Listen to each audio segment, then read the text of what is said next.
Thank you everyone for joining us for this webinar, Ideas and Inspiration, an exploration of creativity presented by Abby Holmes. My name is Mallory Misnarsic and I'm the project manager here at Herpen. Just a few things before we get started. Everyone on the call is muted to keep down noise levels during this webinar. However, there is a Q&A function where you can submit questions to the presenter and she'll try to answer as many as possible at the end. This webinar will also be recorded and a link will be made available a few days after this presentation. We do have a number of other webinars taking place over the next few months for audio, lighting, video, and control. We encourage you to take a look at the different webinars in our Learning Sessions workshop series on pro.herpen.com, as well as visiting Herpen Professional Training to see our many on-demand and certification courses that are available to you for free. And now I'd like to introduce you to Abby Holmes, the presenter for today's webinar. Abby is a multidisciplinary artist known for innovative cutting-edge design in lighting, video, and production. Her work spans across iconic projects in concerts, installations, events, TV, and film for such clients as the High Roller Las Vegas Observation Wheel, the Wall in Berlin, Disney, Cher, Talking Heads, and many more. And now I'll pass it over to you, Abby. Thank you so much, Mallory. Hi, everyone, and thank you to Martin so much for having me participate in this webinar. It's a really great thing that they're putting this work and effort in making this really interesting group of presentations available, and I think it's a nice thing to help build our community, especially when it's so much harder for all of us to see each other. And thank you all for joining. When Martin approached me about doing a webinar session, Brad Schiller suggested that I might talk about my creative process and my inspiration. And I think he was probably picturing me talking about a specific project I had worked on, what the details of that project were, what obstacles, practical, budgetary difficulties influenced the choices I made, and how I broke all those elements down into creating a lighting design. I'm mostly not going to do that at all. Actually, I'm not going to do that, or even really talk about my own work today. I am really interested in the idea of what makes someone want to do work creatively, where that drive comes from, what gives them the momentum to keep pushing and doing this work. So I thought we might take a look at some ideas about creative drive and the creative process, and then also look at aspects of some of the very specific elements specific to creating in lighting design, and how we can use them creatively and the part that they play in our creative approaches to our work. Just gonna, sorry guys, I switched mouse hands. I want to thank everybody who sent in questions ahead of time. Those were really interesting and helpful to me. A lot of them were things that I was already thinking about, and some of them pushed me to look a little bit differently. And one of the notes mentioned the idea of what we start with, what we bring with us. And I had thought about this a lot too. How much does our personal background or our experience change or determine how we think creatively? Like many of the subjects we're going to touch on today, we could probably spend the whole session on this. What do we bring of ourselves and experiences, and how does that change our work? I think it's obvious that our individual point of view affects our creative work. And we form our ideas through what we've been exposed to, what we've had the opportunity to see, and what we've experienced. We're influenced by where we grew up and what that showed us, by where we have lived or been lucky enough to travel and what that's allowed us to see. And we're influenced by people that we've spent time with, sometimes working, sometimes not. And this session itself is an exploration of ideas, thoughts, and questions that I put together inherently from my point of view. And it partly reflects a look at some of the areas I might think to explore and to consider when I'm working on creative approaches.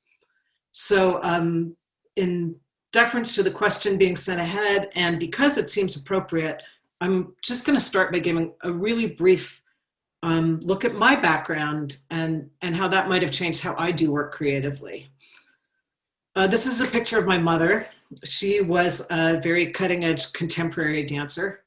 So I grew up seeing so much modern dance, lots of dance lighting, a lot of theater, some of it really experimental. My father was a mathematician, very different, but I think still so relevant to what happens in lighting, particularly. There's so much underlying science in lighting. And I think there is something in the way that mathematics senses relationships between numbers, almost spatially. And I think that resonates very strongly in lighting. I mean, maybe quite concretely in thinking about how we deal with programming or use of automated lights and in the manipulation of video, but also just much more esoterically in the relationship and the resonance between beams of light and color and in composition. In university, my studies, I was an art major. So though I took theater and other theater lighting classes, my overall viewpoint and main focus entering work in this field was not out of a theater background specifically. I was very directed by art and by music. And we're going to look at a lot of art as examples for some of what we'll talk about today. When I stood back and looked at that collection of information and tried to see what would my takeaway be from that, you know, those mediums, dance, music, art, they convey emotion and they have meaning, but they are not usually thought of as literal storytelling mediums. Even mathematics is considered one of the more theoretical and esoteric of the sciences, not a hard science per se. So all these mediums, they push experience and emotion to the viewer in abstract ways. And that's something that we're going to come back to and touch on further. I am going to very intentionally do most of the exploration today using examples from creative mediums other than lighting. Partly because they're just really good examples of the questions we might want to think about, but partly because it might allow us some objectivity outside our relationship with our own work. So it's not so much to avoid baggage, it's more to avoid attaching context very strongly and having that make it difficult to think about other things. So you might not intend to, but your subjective thoughts might be following all the information that you'd associate with any case that we were looking at. You might be thinking, this is a certain kind of project. It has a history, its relationship to projects before and after it. Maybe it has a certain kind of aesthetic. This kind of performer would be expected to have this kind of presentation. There may be looks that are created or tools that are used that you would expect to see in that performance. And you're going to identify and recognize them right when you look at them. You might know somebody who worked on this project, and then you're going to be fitting it in your head into other work that they've done, anything you might know about the process of that project or other projects like it, and breaking down your knowledge of the equipment that they used, and so on and so on and so on. And that can be a lot of noise. And my thought was that it might make it harder to just break out these visual and creative elements and for once just think about them for their own sake in a wide-ranging kind of way and think about what they might add to creative work and how we might use them. There's so much to think about in this topic. And of course, we're not going to get through everything in one webinar. And there are so many small elements that combine to reach a result in lighting design, and some of them really specific to lighting design. And I think it's part of what makes it such an interesting field. And there would be a ton of interesting elements specific to lighting worth exploring. Specifics like the relationship of art with science in a field that uses technology to realize its design. And it's so deeply a product of physics. When we use technology and equipment to create, we have set up a form where you first design a framework made out of equipment, design in and of itself, and then use it to make the art. And working with the equipment, selection of gear, the use of the gear, there's a sort of two-step process of securing and placing equipment, and then creating in itself, the second phase of creating visuals is absolutely a part of the process of lighting. And that technology and that process is so inherent to most of what we do. I think in lighting design, there's virtually always some elements or huge elements of collaboration. There's collaboration between creative disciplines amongst team members on a project. And we'll try to look at a little bit of that at the end today if we get enough time. It's not true for all lighting design, but virtually all of it is work which is done for a viewer. So the piece you are creating is always in some level being made in the idea of response from an audience, often a live performance. So all of these contribute to what we do creatively and how that changes the work that we do. I'm going to show a lot of pictures today because we're visual people. And it probably could have still been more, but there's only so much time. So, and verbally, I'm going to quote often and heavily from many, many art reviews and art sites. I will try to get those attributions in when I can, and I apologize in advance if I miss any of them. Let me just say that my intent here today is not to try to answer anything, and I'm not looking for us to solve anything. I'm going to ask a lot of questions, and the intent is more to raise some different ways of thinking about what we do, and maybe some of those, for some of you, will spark an idea in your head or crack open a door to thinking or working in a different way. Some of the work that we'll look at, I've chosen because it illustrates these ideas that I want to explore really well. And obviously, many of these artists I find personally intriguing, inspiring, exciting, and looking at and thinking about their work makes me want to go and do something creative myself. So I'd like to start with just thinking about the drive to create. I'm always so curious about this. What makes somebody driven to do creative work? You know, to feel just utterly compelled to be an artist, a lighting designer, a poet, you know, rather than perhaps a fantastically effective and productive lawyer or scientist or a teacher or farmer, or so many other choices where someone could make that choice and have a fully satisfying, fulfilling life that contributes to society. And for the people who do have this drive to create, for so many, it's something they truly need to do to feel at one with themselves. I think we probably all know people in both categories. People for whom it's deeply fundamental to create in some way, and others who simply don't think that way and maybe don't understand it completely when they see it in others.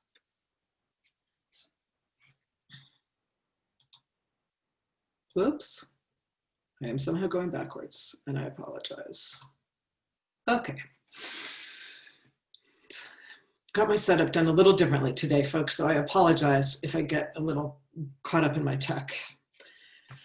Okay, I don't know how many of you might have ever heard about or had the opportunity to visit a museum called the American Visionary Art Museum in Baltimore.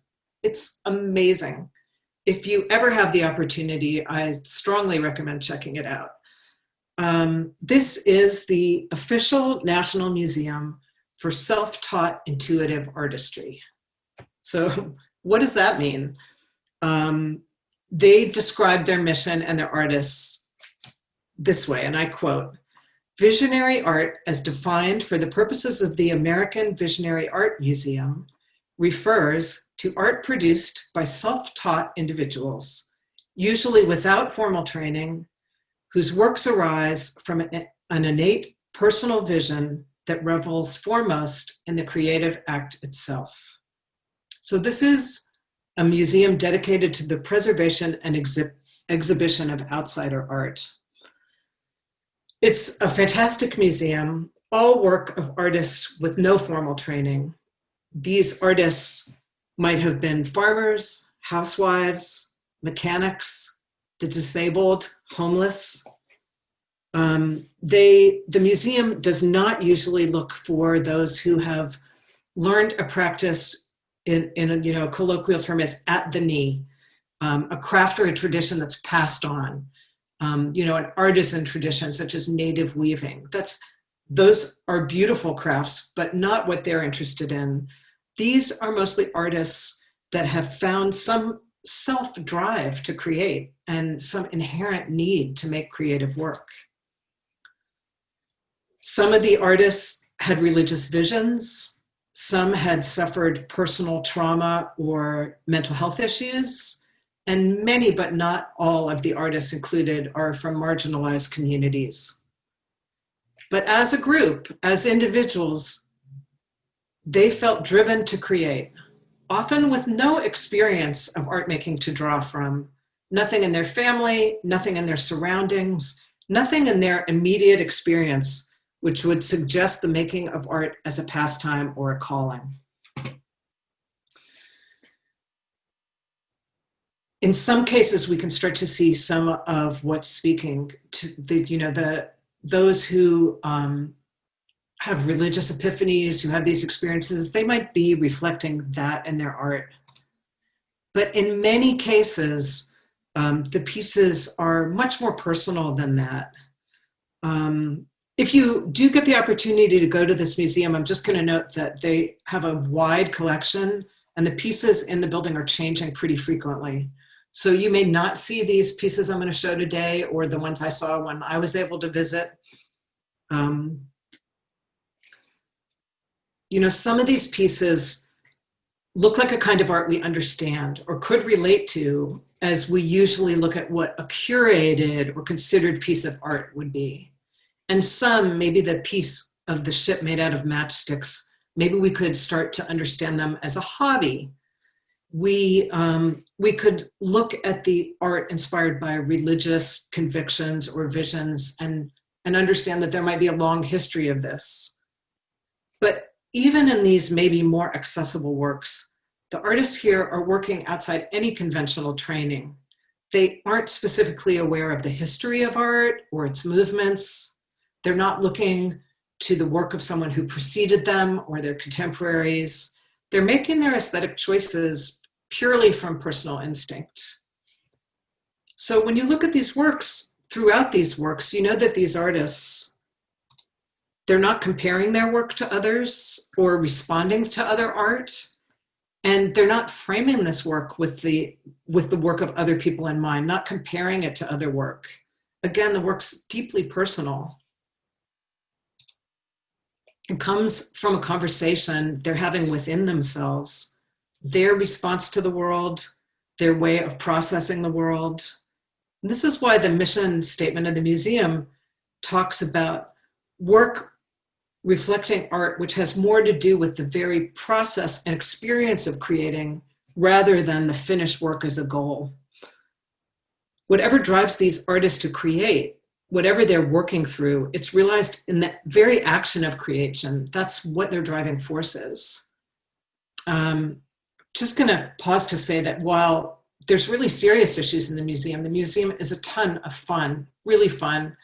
They have a kinetic sculpture race once a year that you can see in this image.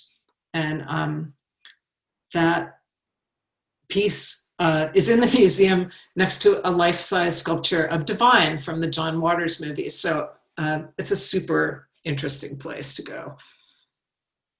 You know, another thing that is very interesting thinking about this set of artists is how their art relates to a viewer. The work of these artists, in many cases, is not made with the intent of it being viewed by someone else. There was work when I visited the museum that I was really moved by. It was made by a man who had, I don't remember what his job and his main part of his life was. It was not a creative job, a very everyday job. And when he retired, in his retirement, you know, he would go to the basement every day of the modest house that he lived in. And his family didn't really think a lot about what he was doing down there. Maybe he was tinkering, or he had his stuff, but he seemed content, and they really left it alone. And when this man passed away, there were over 90 paintings in the basement. So he had been going down and making creative work every single day and not telling anyone about it, making it entirely for the sake of making it, for what that meant to him.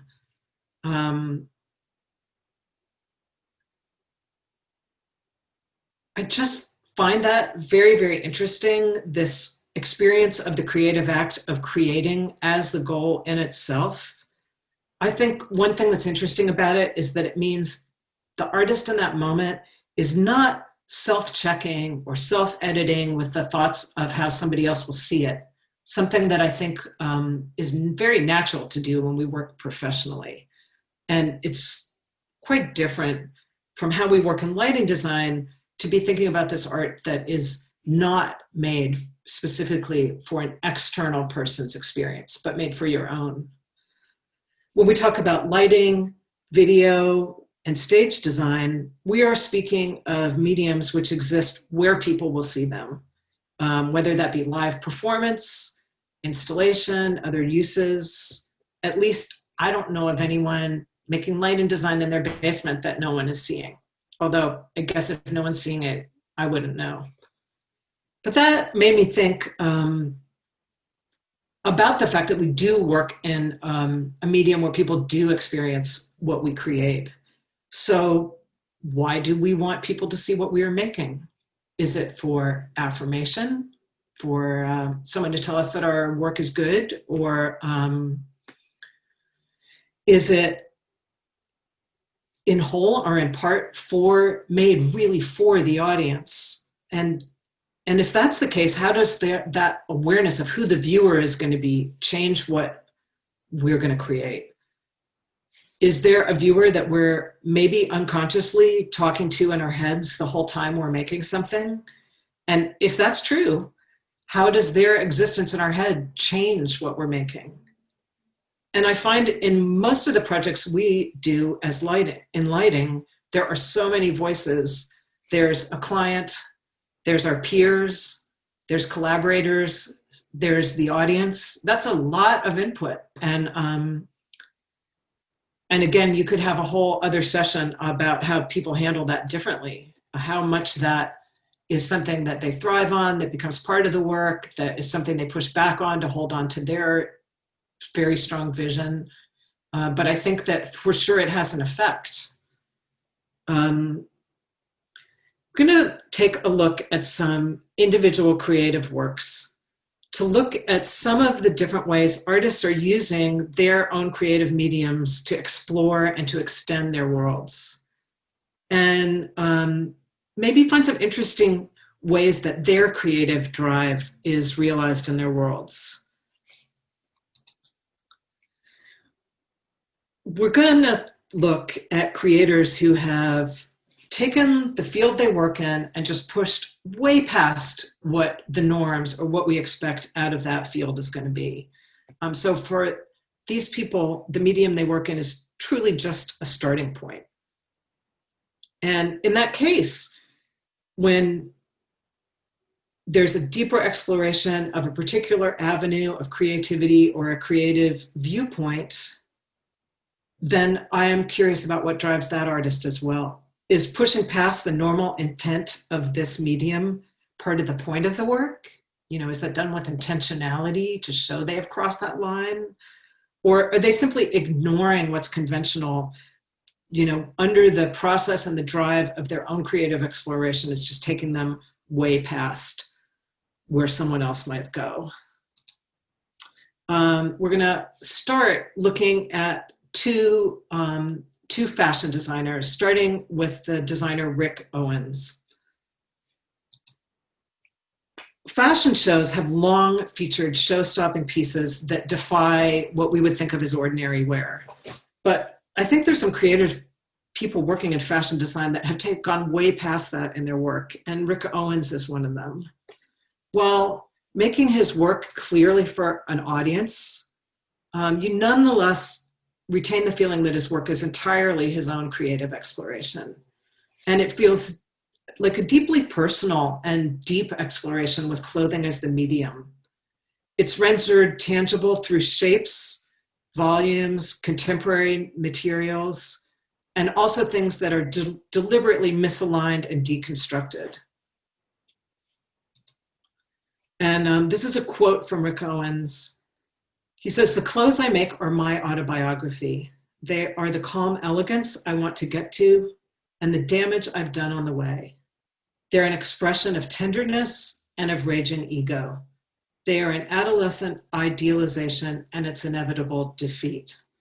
Which I think, could not state more clearly that he is working through his own issues in this process that he's exploring.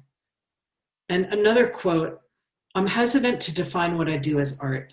I think in 3 dimensions, so this has a lot to do with the construction and less with the styling. Let's say it's much more similar to sculpture, but I don't want to call it art." And I think you really see that in his work.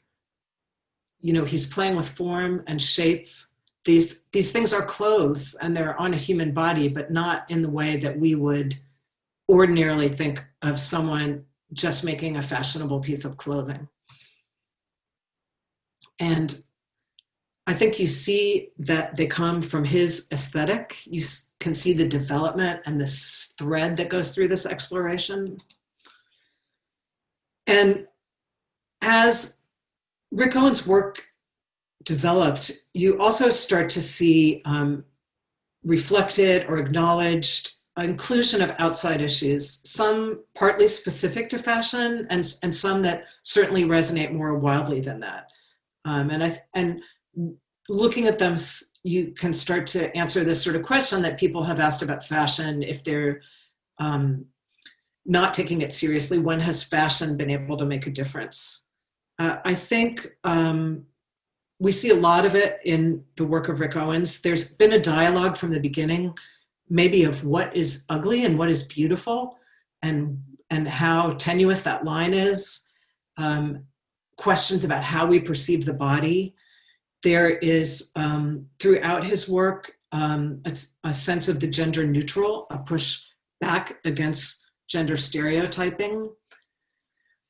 He has done work which opened up a lot of viewers to conversation about a wider acceptance about body types. One very notable show used as models step team members recruited from American sororities.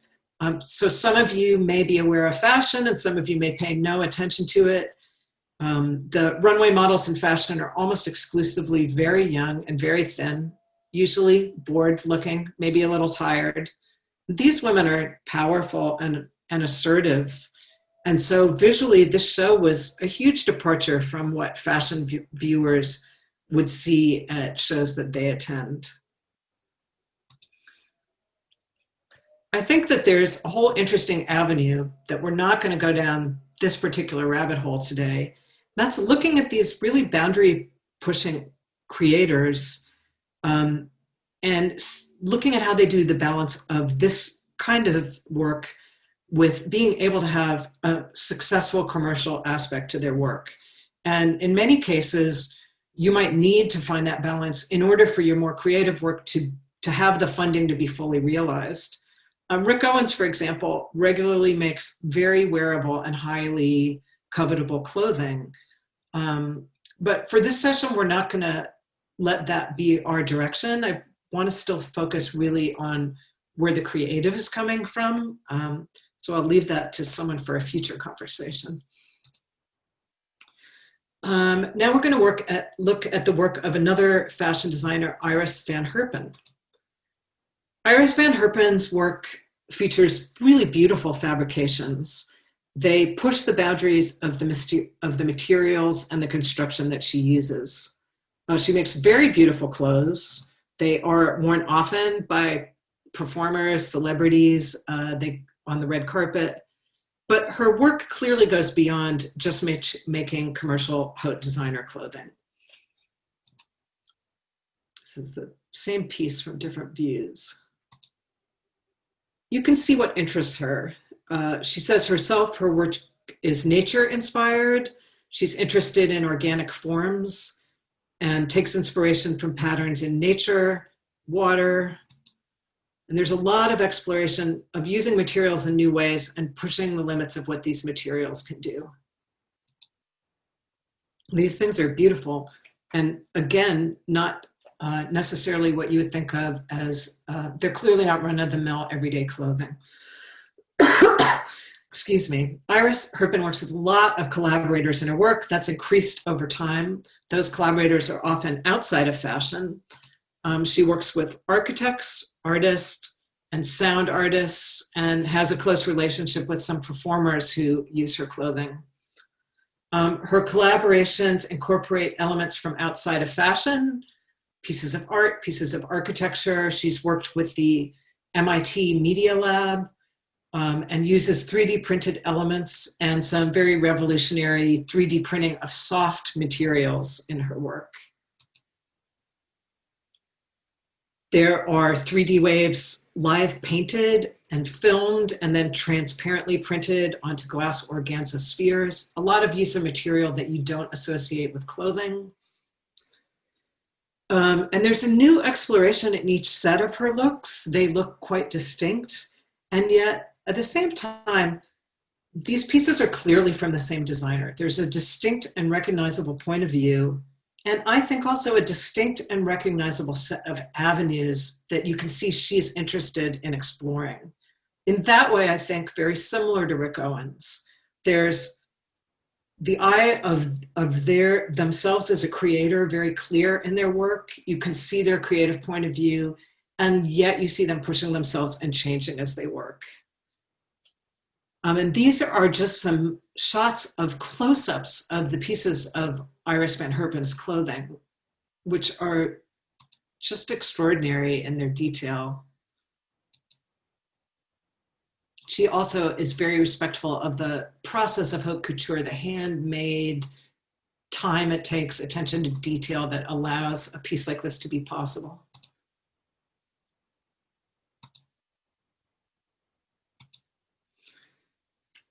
There's some of these artists who do work with such a new eye in their mediums that initially when we look at their work, they don't look like anything we've ever seen.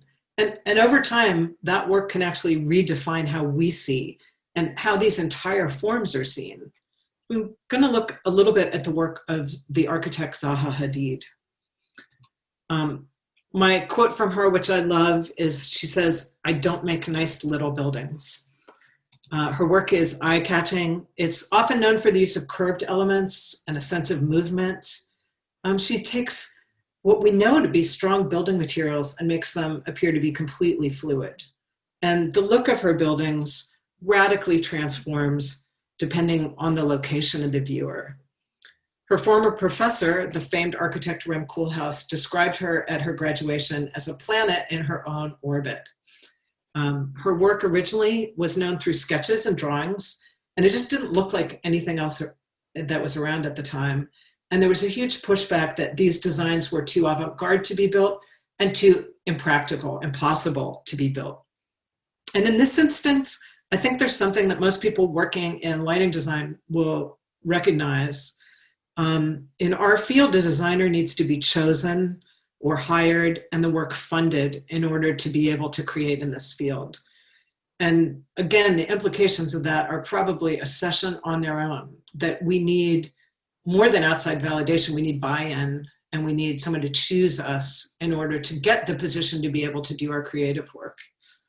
And in Zaha Hadid's case, there was pushback hugely early in her career and many projects that were not able to be built.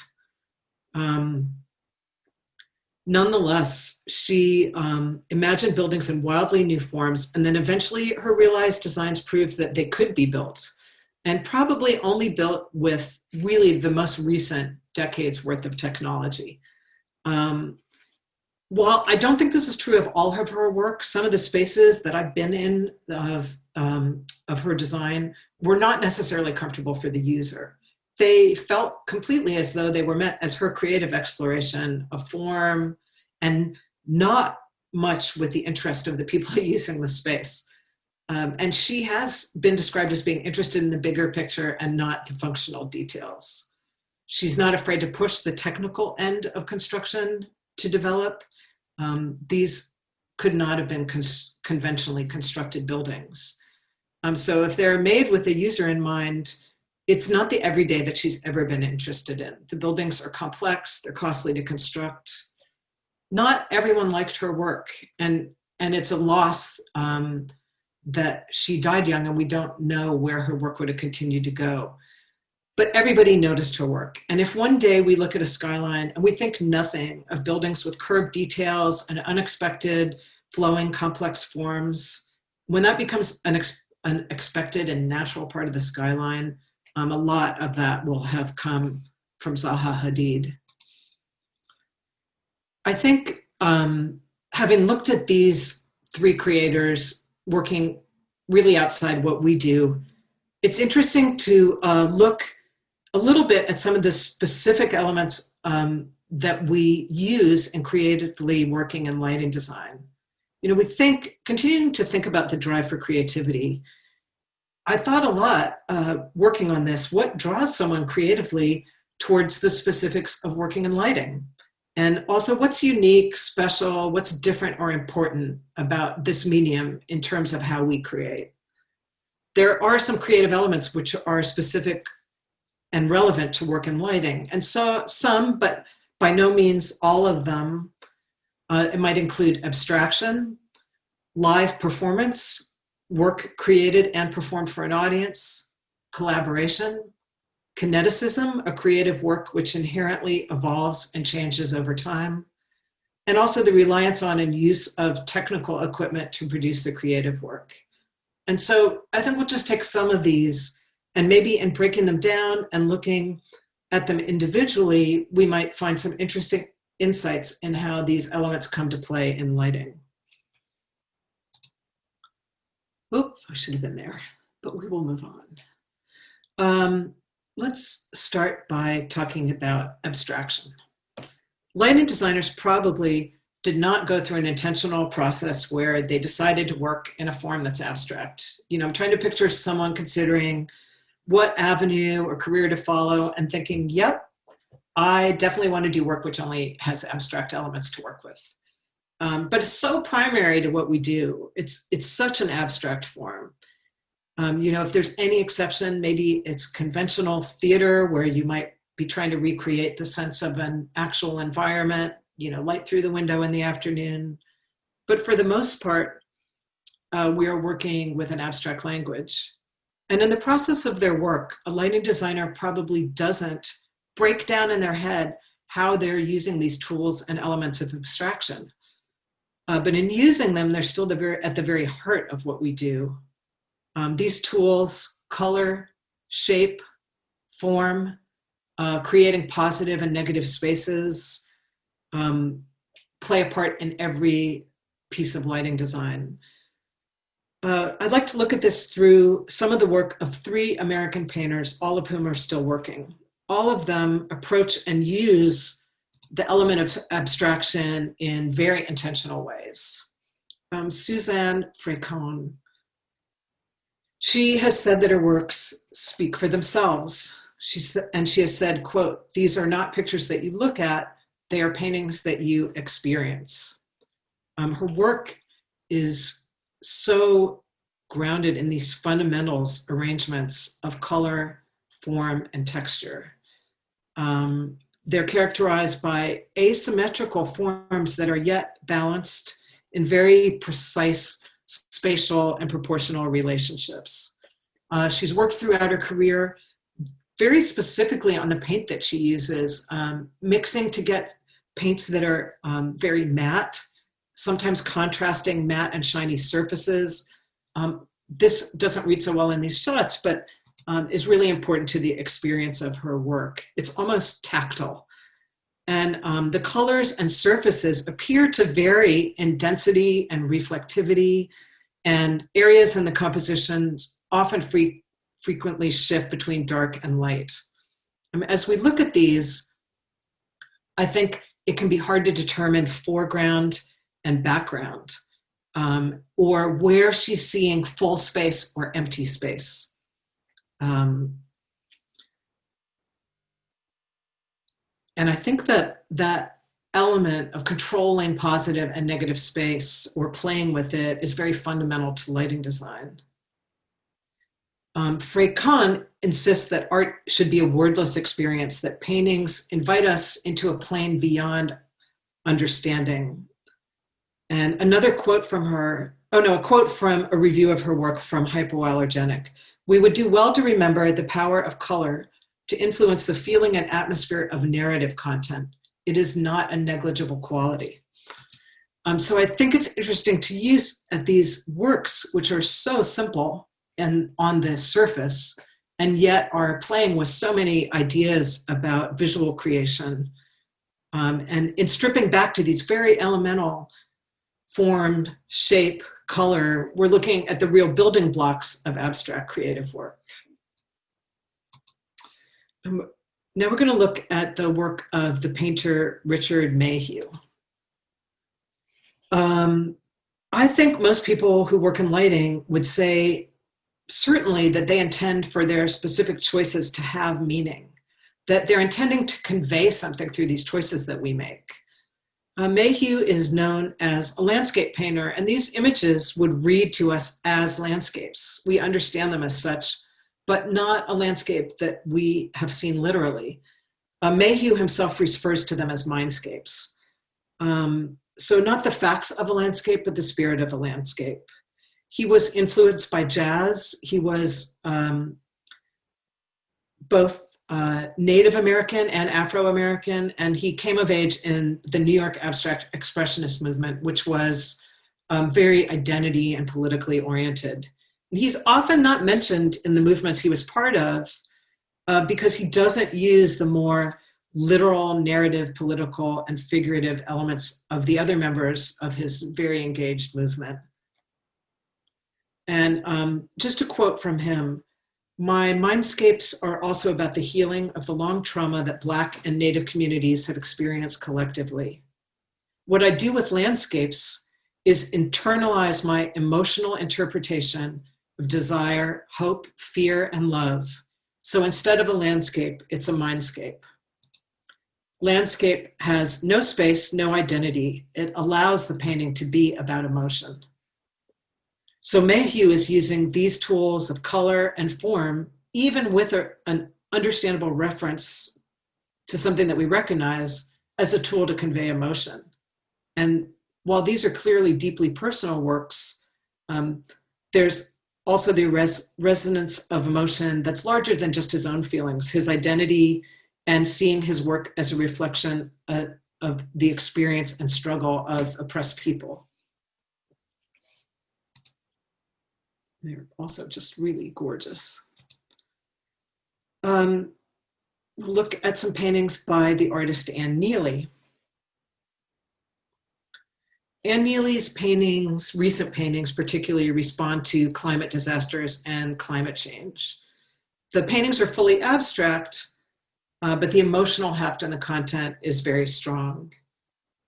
To quote the Anne Neely, "Although my work has always had a specific context, the act of painting most compels me. Paint leads me essentially."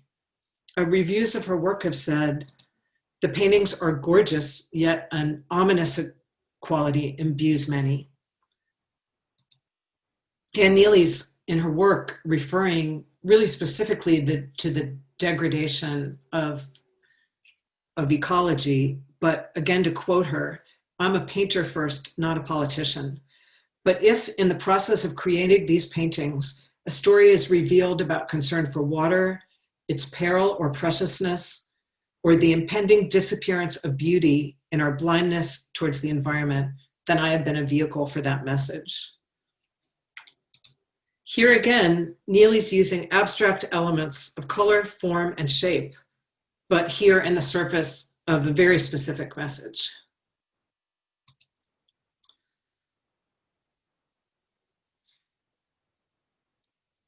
So kinetic art, creative work which changes over time. Work with which inherently changes. There's no one set state. It is not static. Increasingly, this is true description of architectural and installation lighting, as well as performance lighting.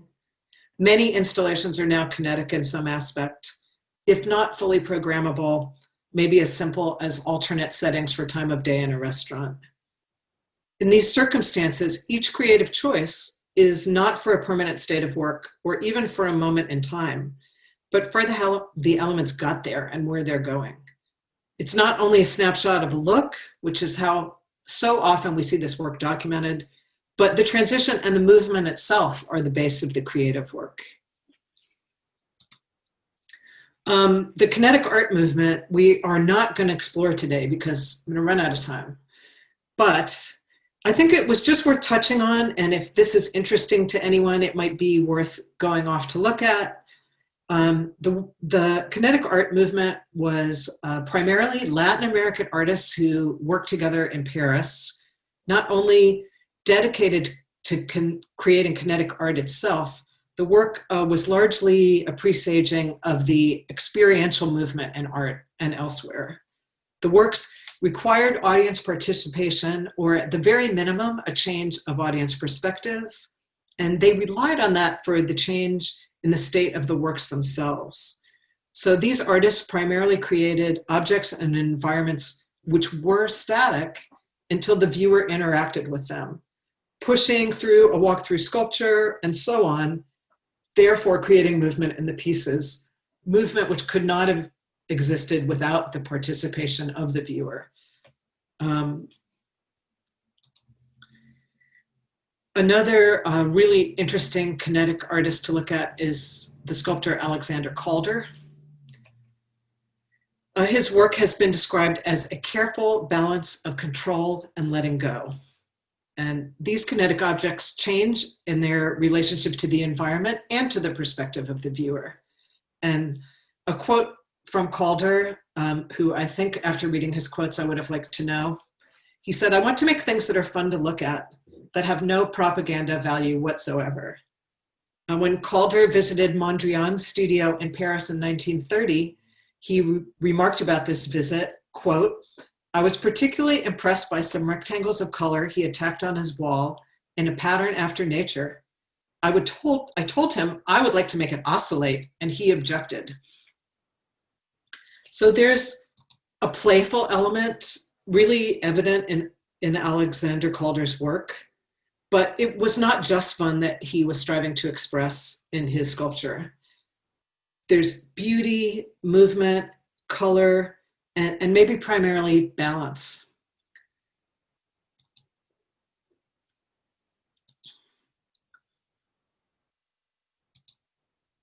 Calder's largest piece, Untitled, hangs in the National Gallery of Art's East Wing. And so in a due acknowledgement of our exposure and experiences, I grew up in DC, so I remember when this museum opened and this piece was first installed. These pieces of Calder's mobiles, they're made up of various size pieces and sometimes vary in color, but nonetheless, there is a great sense of balance. And the pieces are balanced physically as well, so well that they can appear to be completely static at times, and so well that a very small wind or other change gives them independent movement. They look effortless, but they're the product of intensely accurate engineering. engineering primarily carried out by Calder himself, and done so delicately that it's not what you think about when viewing them. The larger pieces move sometimes so slowly in their spaces that it's all but inevitable, all but unnoticeable. But upon re-entering a space where they're installed, they can appear completely different in form. The largest pieces in the largest spaces change the viewer's perception of the space itself. What is so interesting looking at these is that Calder so carefully designed the individual elements and the possibility of movement here, and then completely gave up control of these pieces to nature, to the moment. Once these pieces are hung and moving on their own, he is not the determinant of the forms in which they find themselves. And I think that's an amazing thing to think about creatively.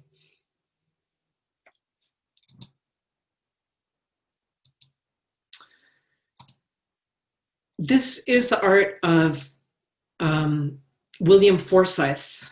It's a piece called Black Flags.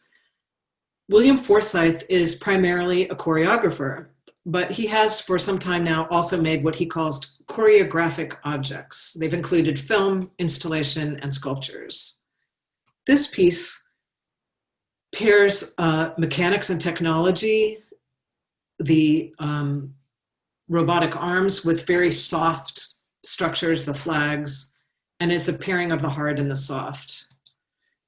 And in the movement, there's a contrast between the predictability and repeatability of the machines and the fluidity of the fabric, plus an element of variability from air, which changes in these spaces.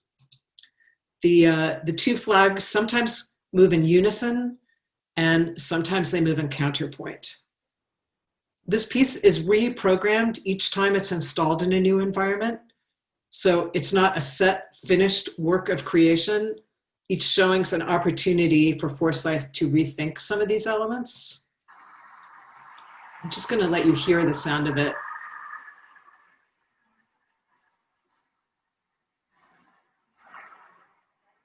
You hear the sound of both elements as well.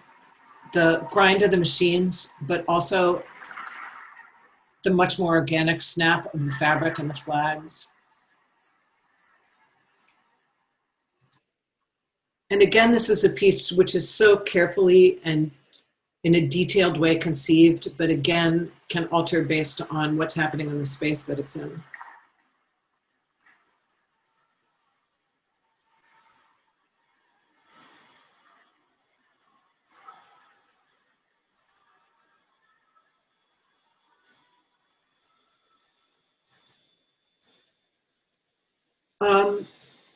This is a piece by the artist Robert Irwin. He's recognized for pioneering approach to exploring notions of perception and space.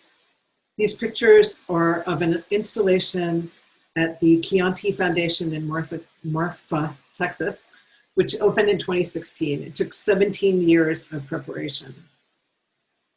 The installation has an interplay of shadows, color, form, and space that unfold and change throughout the day. There's no distinction between architecture and art in this project. Again, one of the things that I guess keeps coming up in so many of the works we're looking at, where they cross boundaries between forms. Irwin himself calls his artistic approach conditional art. This site had been home to a long abandoned remnants of a 1919 army barrack and then a hospital. The floorboards and roof were rotted out, and the windowsills of the concrete shell hit exactly at eye level. And Irwin was very moved by how that framed the landscape due to this unusual height of the windowsill, just this sliver of land and an expansive sky. And they struggled for a long time to preserve the existing building, which they eventually had to abandon.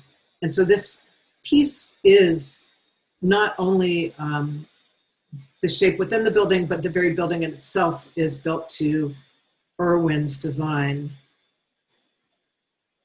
with the memory of the old echoed within it.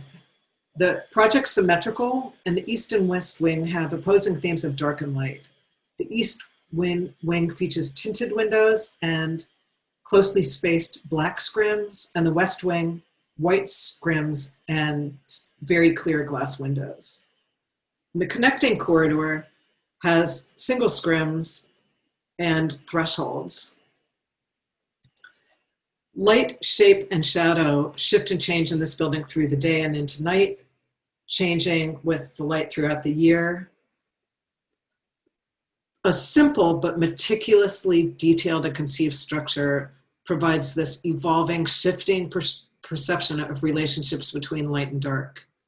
Nothing moves or changes within this installation, yet changing light is the very heart of the experience of seeing this piece. Hey, I'm just gonna stop for a second to say, I just wanna touch in on time. Have I run out?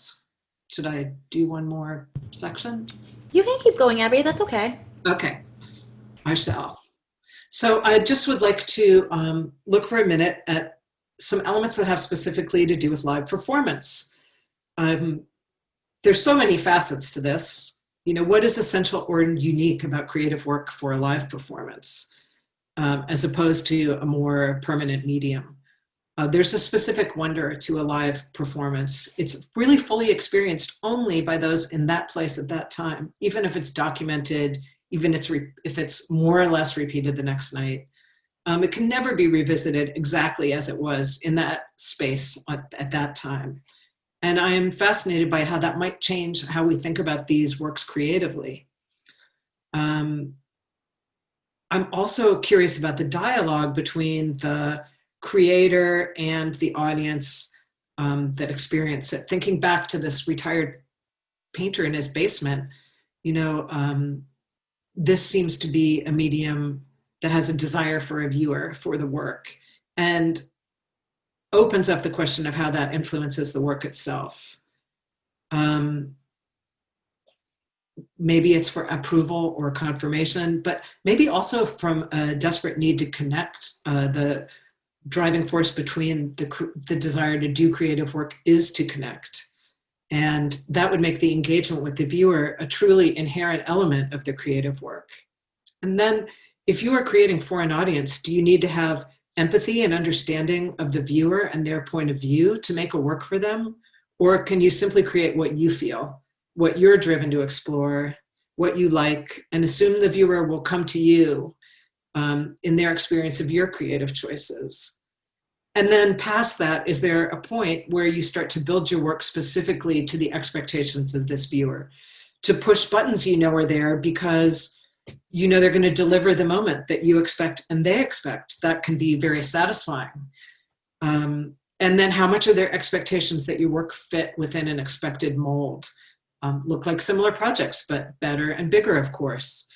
Except for the very dedicated or the very lucky, we need supporters, clients, patrons, or buyers to dedicate your life to creative work. So how much does that change what you do in your work?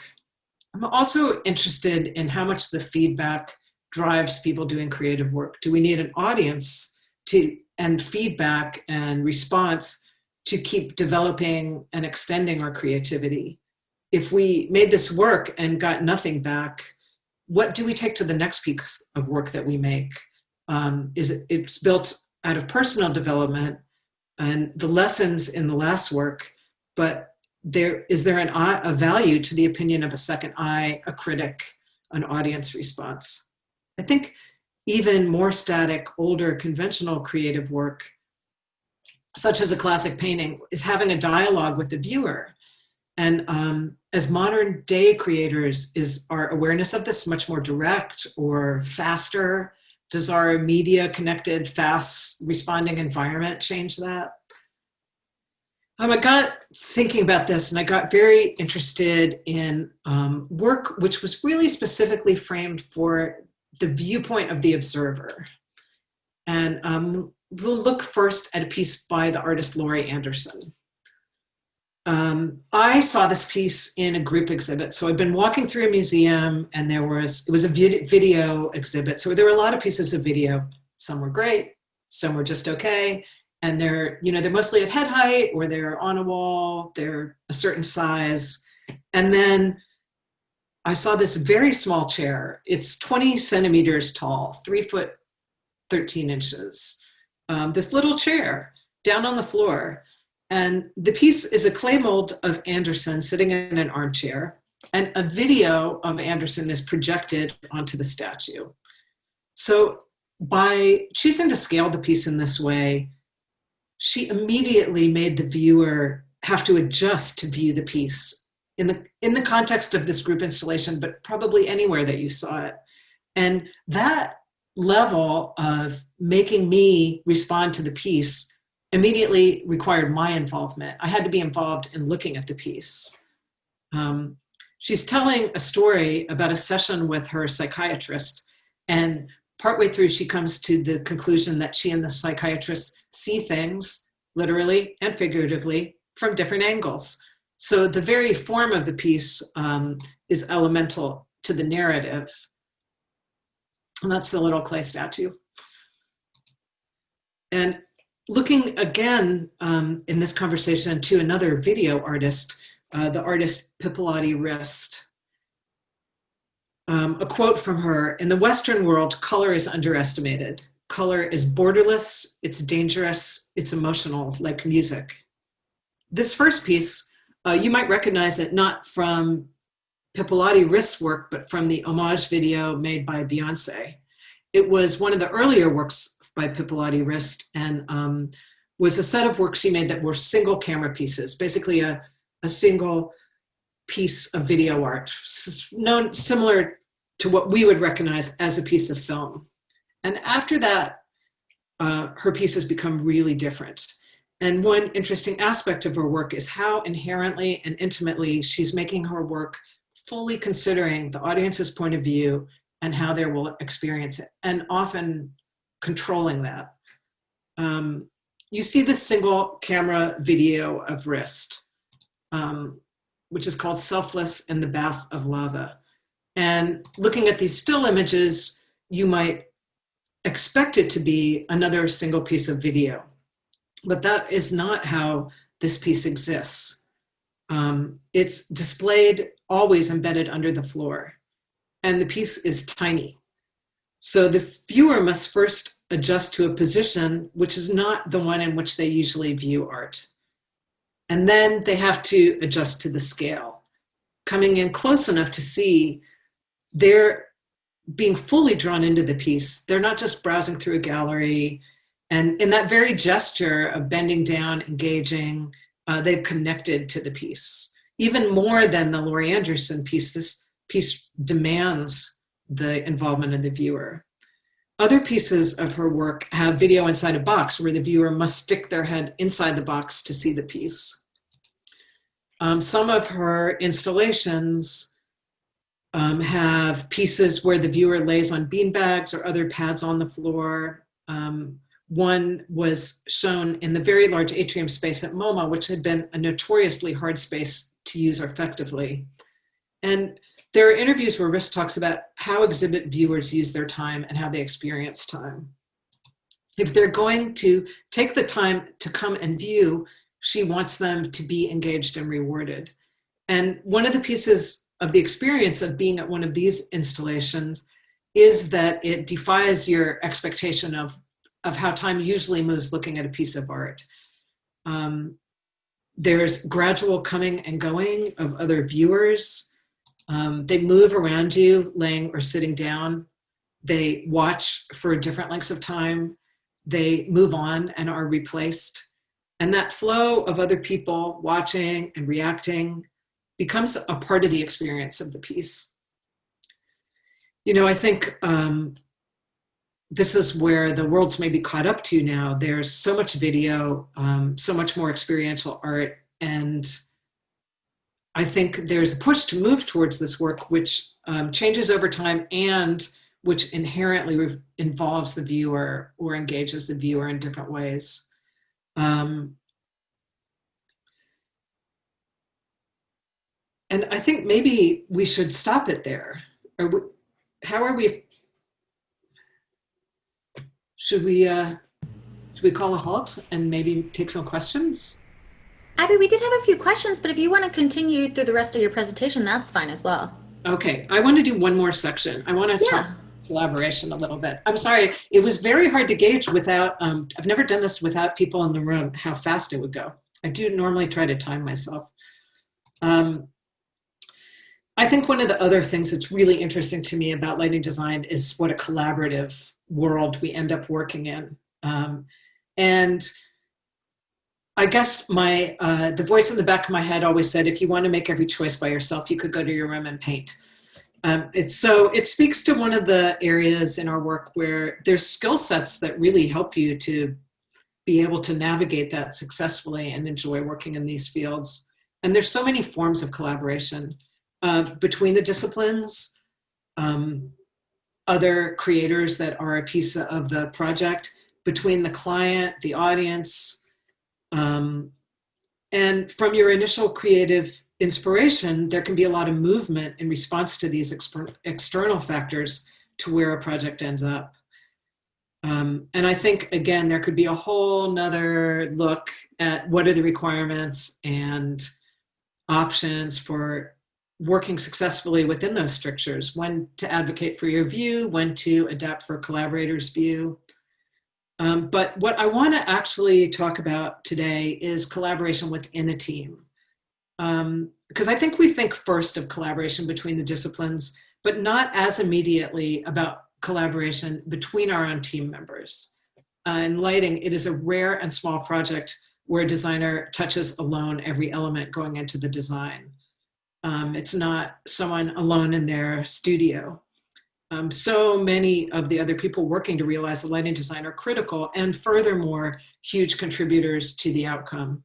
I mean, I think we think first of the programmers who certainly are intrinsic to the process, but it's not least to look at MEs, gaffers, every member of the crew who can hugely influence how a piece comes out.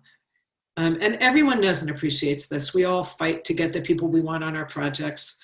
We think about casting the right people for the project style. But maybe we don't always think of it as directly as this piece of the creative process itself, very just inherent to our creative work. Gemini GEL was a very, very unusual, still exists, a very unusual printmaking house. So printmaking for art pieces is very different from like taking something to your local corner shop. There's an accuracy of color, specificity of surfaces and paper, some unique to each project. And the people who do this work are skilled artisans and artists in their own right. Gemini GEL, still operating, is amongst those entities still a very unique entity. It's where artisans and the most technically advanced printmakers work directly with artists to take their art and the capabilities of printmaking to new levels. The printmakers behind the studio set the parameters of how they wanted to work. The facilities could be open only to invited artists, and the artists would work directly with the process alongside the printers. Each work would be conceived exclusively for the publishing and editions, strictly limited, each signed and numbered by the artists and identified by a Gemini stamp, signifying authenticity of each print or multiple. In other words, this shop is not printing up a reproduction of something that already existed somewhere else. Only original work inherently produced together with the artist would be done in their shop. And their contribution would be inherently noticed as contributors to the art. And from its beginning, this workshop championed technical experimentation, and that allowed artists to make groundbreaking work. In its second year, Gemini made history by printing Robert Rauschenberg print booster, which was the largest hand-pulled lithograph ever made at the time. And this monumental size shifted the role of printmaking in art, allowing it to rival the scale and potency of painting. And the workshop earned its reputation for fostering great artistic achievement through this spirit of collaboration and embrace of innovation. The artists who were known for their work there include Robert Rauschenberg, Klaus Oldenburg, Jasper Johns, Roy Lichtenstein, Dorothea Rockburn, and Richard Serra. Richard Serra, who we just saw in the previous slide, and these are his prints, he's known for monumental sculptures, but you can see the echo of their forms in these print works. He was a member of the process art movement, where the end product is not the principal focus. The process of the making is one of the most relevant aspects, possibly the most important. And the gathering, sorting, patterning, and initiation of actions and proceedings are part of the work itself. And process artists saw work as pure human expression, that the process of creating can be a piece of art within itself. This is a piece by Jasper Johns, also more interested in the process of art making than the finished piece. And for this reason, he was always interested in printmaking and its collaborative aspects. He did work in lithography, etching, and screen printing at Gemini that changed many aspects of how printmaking was done. This is the artist Claes Oldenburg. Gemini, in working with these artists, pushed well past the classic confines of printing, moving printing capabilities into making 3D options. In this edition of multiples that Gemini created for Oldenburg, called the Airflow, it completes the process of making a graphic conception into actuality. In a sense, it's a three-dimensional drawing. You can see here, in our first shot, we saw Oldenburg drawing the piece. Then you see it being made into a 3D mold, which you see him holding here. And the final piece has his original blueprint at the base with the translucent mold on front. So the piece is involved with reflections, transparency, tactile sense, scale, depth, and mass. And has truly taken printmaking past what we would initially think of it to be.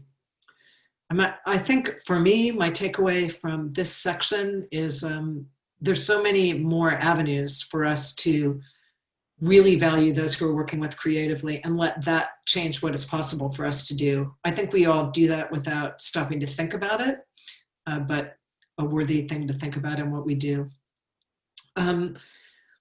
I hope that this has been interesting and not too esoteric or strange for everyone. And I thank you so much for joining me and letting me do this little exploration of ideas. Great. We do have some questions if you have time, Abby. I would love to do some questions. Perfect. The first question is, how can one free themselves from comparing their own creativity to that of others? It's a really good question. I don't, like so many of the issues here, I don't know that the same answer is going to be true for everybody. I think people work in different ways and find their motivation in different ways. But maybe even in just voicing this and thinking about it and talking about it, it can bring awareness of that. It might be as simple as saying, you catch yourself doing that. And as well as hearing in your head the voice of what you think someone else might do or might be thinking, you remember to turn back to your own. Great. The next question is, as a lighting designer, how do you play with form and shape?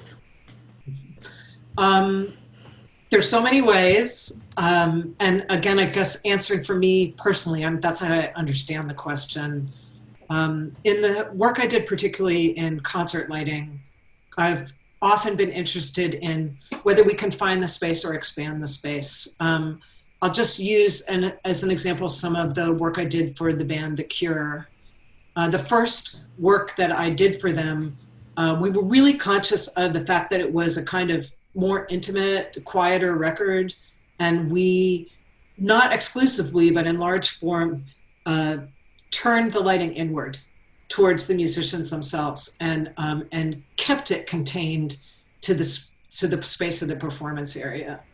And in a later show that we did, we were really looking to be expansive. And in that show, we try to take beam and shape and space and extend it far, far beyond where the physical limitations of the stage are. So sometimes maybe just in the fact of remembering that it's a tool that you have is, lets you do some fun things that a road you might not go down otherwise.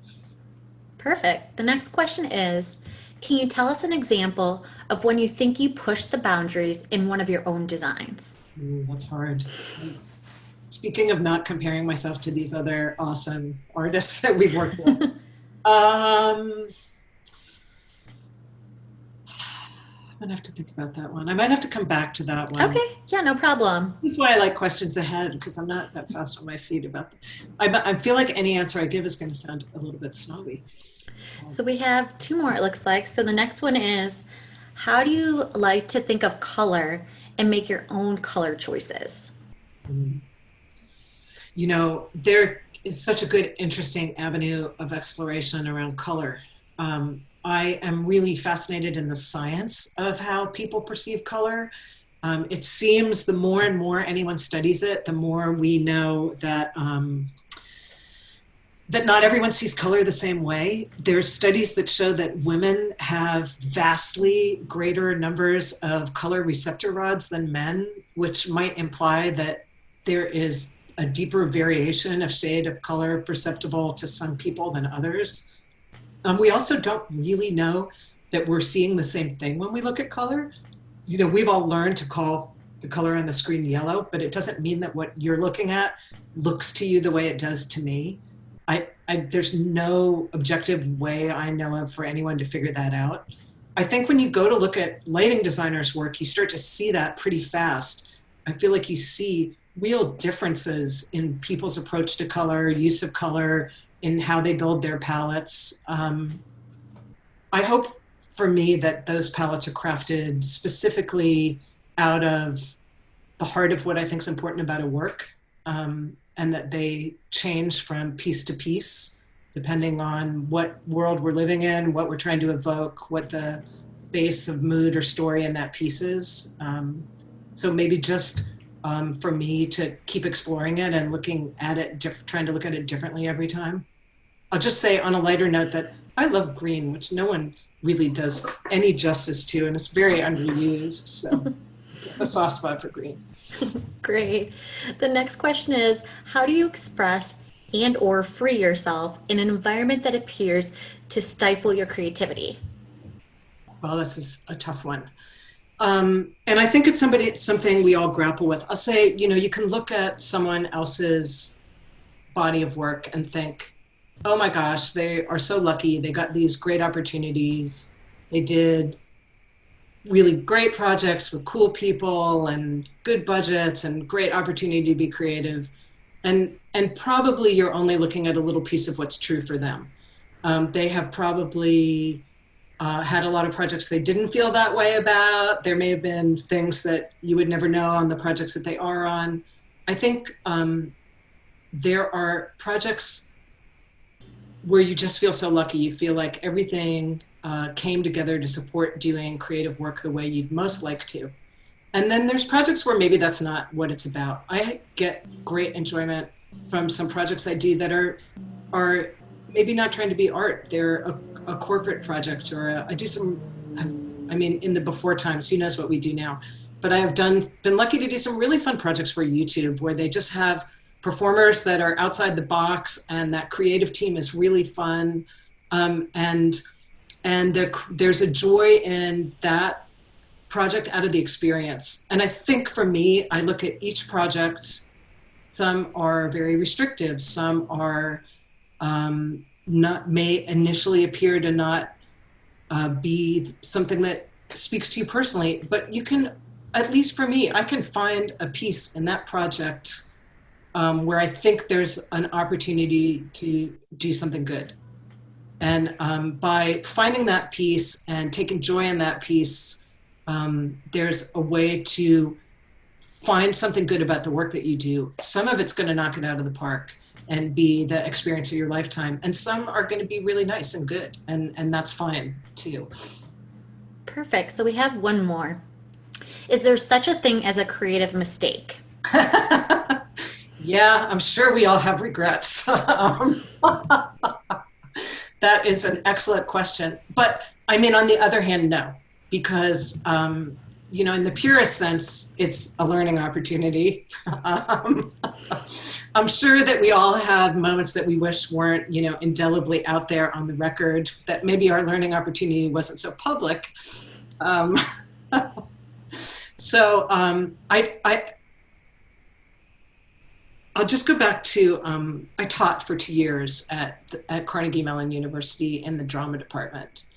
And that is an opportunity to see a lot of really talented people doing early pieces of work where there's still a lot of learning going on, because you do gain knowledge from your experience over time. You know, there's a freshness point of view that you bring when you're starting, and you want to try not to lose that, but you also are going to just widen what you know as you go along. And so it's fascinating to watch a bunch of really talented people work through those early pieces.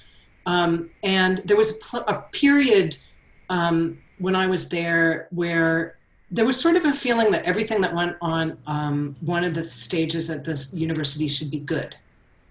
And I really thought that was not a good choice for a learning experience, because I think the thing that we're missing if we don't talk about it is risk-taking.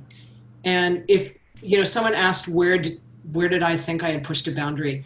If you are not putting yourself out there with some element of risk-taking, you're probably not moving forward, and you're probably not going to push a boundary. And risk-taking is a risk. It's going to occasionally probably not go the way you wished. And so, I mean, you should gauge that carefully. A really big, important professional job might not be where you want, you know, gauge where the risk is appropriate. But I think being willing to accept that there might be a mistake is the only way you try something you don't already know. The only way to do something new. Great. Well, that looks like all the questions. I want to thank everyone for joining us today. And Abby, thank you so much for your time. This was a great presentation. Thank you so much for having me. And thank you to everyone who watched. Bye, everyone. I hope you have a great afternoon. Bye, everybody. Thank you, Abby. That was wonderful.